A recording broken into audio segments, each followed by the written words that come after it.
We, the Kingdom of Denmark, continue to believe that also the long-term security of Greenland can be ensured inside the current framework, the 1951 agreement on the defense of Greenland, as well as the NATO treaty. For us, ideas that would not respect territorial integrity of the Kingdom of Denmark and the right of self-determination of the Greenlandic people are, of course, totally unacceptable. And we therefore still have a fundamental disagreement, but we also agree to disagree. And therefore we will, however, continue to talk.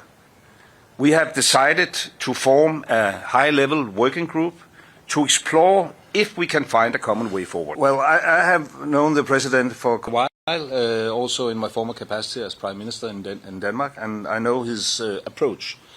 But I must say, and even though he addressed things quite differently from what I would have done myself, there's also always a bit of truth in what he's saying, not about the dog sleighs. Well, we also have dog sleighs to our special forces. That's the way to, otherwise you couldn't come around in the northern part of Greenland. But I must say that, of course, we share to some extent his concerns. There is definitely a new security situation in the Arctic and the high north. Even though we wasn't so successful that we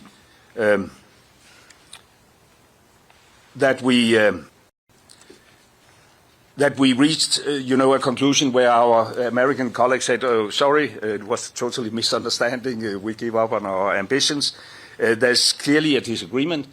We agreed that it makes sense to try to sit down on a high level to explore whether there is possibilities to accommodate the concerns of the President, while we at the same time respect the red lines of the Kingdom of Denmark. So this is the work we will start. Whether that is doable, I don't know. I hope, and I would like to express that it could take, down the temperature. It is not a true narrative that we have, Chinese warships all around the place.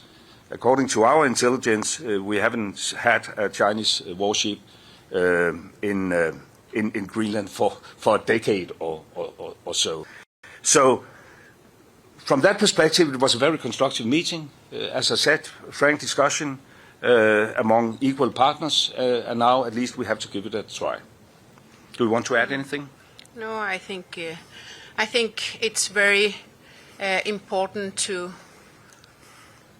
say it again, that how important it is from our side to strengthen our cooperation with the United States, but that doesn't mean that we want to be owned by the United States, but as allies, how we can strengthen our cooperation, it's all our interest.